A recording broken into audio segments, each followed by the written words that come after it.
इकाई 5 यानी पाठ 5 वन संसाधन। प्रश्न नंबर 1, वनों का हमारे जीवन में क्या महत्व है?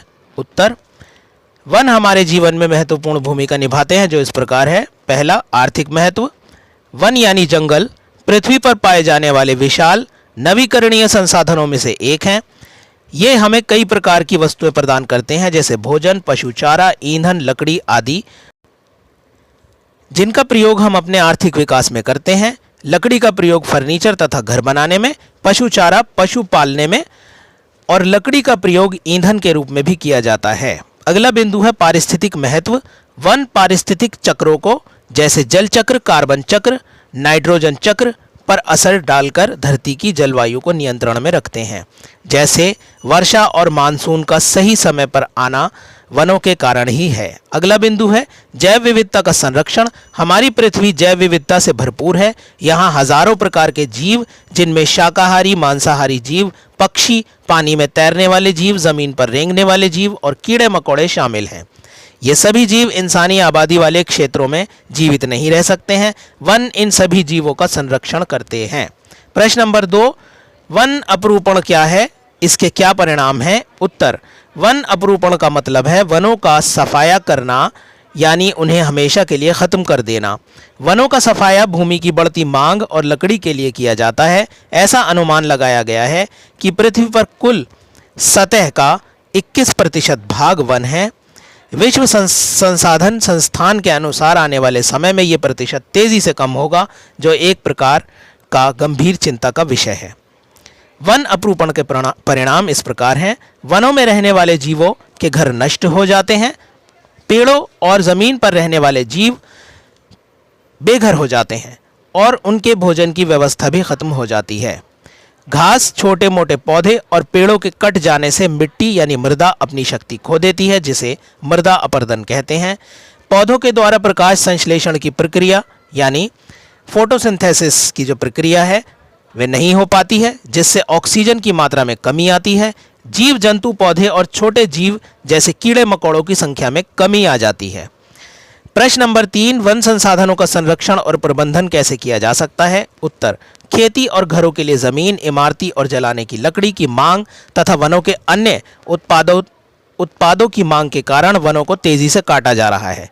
वनों के समाप्त होने को रोकने के लिए सरकार ने वनों के संरक्षण और वृक्ष उगाने के लिए वन नीति बनाई है। इसके अलावा वन संसाधनों के संरक्षण के लिए निम्नलिखित बिंदुओं पर विचार किया जा सकता है। पहला, वैकल्पिक स्रोतों को विकसित करना और बढ़ावा देना। ईंधन, कागज़, खेल का सामान, पैकिंग के बदले और फर्नीचर आदि के लिए ऐसी सामग्री का पता लगाना जो पेड़ों से ना ली जाए ताकि पेड़ों को बचाया जा सके। इसके लिए अनुसंधान यानी रिसर्च की जा रही है। अगला बिंदु है वन रोपण के क्षेत्रफल में वृद्धि।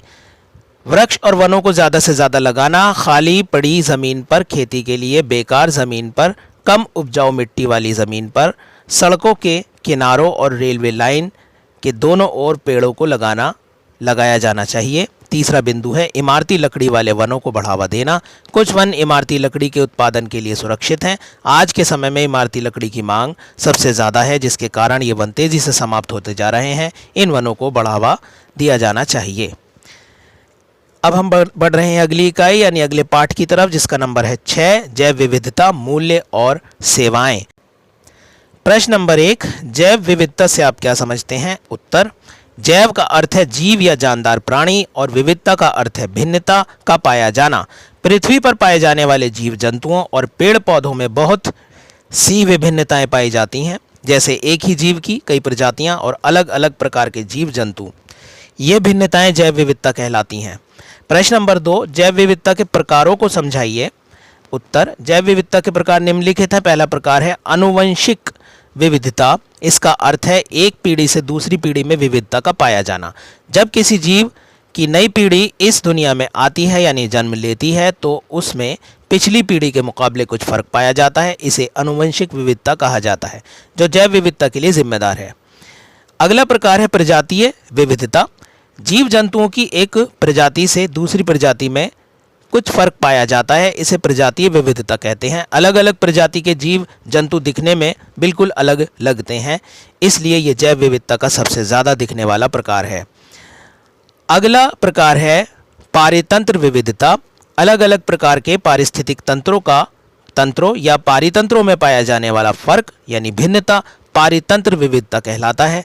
अलग अलग पारितंत्रों में पाए जाने वाले जीव जंतुओं में भारी अंतर पाया जाता है। प्रश्न नंबर 3, जैव विविधता हॉटस्पॉट क्या है? उत्तर, जैव विविधता हॉटस्पॉट ऐसे क्षेत्रों को कहा जाता है जहां जीव जंतुओं की प्रजातियां भरपूर हैं, लेकिन उनमें से कई प्रजातियां लगातार खतरे में हैं। पर्यावरणविद मेयर्स 1988 ने पूरी दुनिया में 18 हॉटस्पॉट क्षेत्रों की पहचान की थी। इन क्षेत्रों में लगभग 50,000 पेड़ों की प्रजातियां हैं, जो विश्व के कुल पादप प्रजाति का लगभग 20% हैं। प्रश्न नंबर 4, भारत एक बहु जैव विविधता वाला देश है, समझाइए कैसे? उत्तर, आज के समय में पूरी दुनिया में पाए जाने वाले 34 हॉटस्पॉट क्षेत्रों में से 4 भारत और उसके पड़ोसी देश हैं। भारत में 26 मान्यता प्राप्त जीव केंद्र हैं, जहां फूल देने वाले पौधों की काफ़ी अधिक संख्या है। भारत में 10 भूगर्भीय क्षेत्र हैं, यानी ज़मीन के नीचे पाए जाने वाले क्षेत्र। दुनिया भर में पाए जाने वाले कुछ विशेष पौधों के 12 केंद्रों में से एक भारत भी है। प्रश्न नंबर 5, प्रत्यक्ष तथा अप्रत्यक्ष उपयोगिता मूल्य क्या है? उत्तर, प्रत्यक्ष उपयोगिता मूल्य का अर्थ है प्रकृति से सीधे तौर पर मिलने वाली वे वस्तुएं जिनका हम प्रयोग करते हैं, जैसे लकड़ी, फल, अनाज आदि। अप्रत्यक्ष उपयोगिता मूल्य का अर्थ है वे वस्तुएं जो प्रकृति से सीधे तौर पर नहीं मिलती हैं, जैसे पशुओं से दूध और मुर्गियों से अंडे। प्रश्न नंबर 6, सौंदर्य मूल्य तथा नैतिक मूल्य क्या है? उत्तर, सौंदर्य मूल्य जैव विविधता के कारण प्रकृति में पाए जाने वाले सौंदर्य को जैव विविधता के सौंदर्य मूल्य कहा जाता है, जैसे बगीचे, वन, राष्ट्रीय पार्क। नैतिक मूल्य जैव विविधता में की जाने वाली विविध खोजों को नैतिक मूल्य कहा जाता है।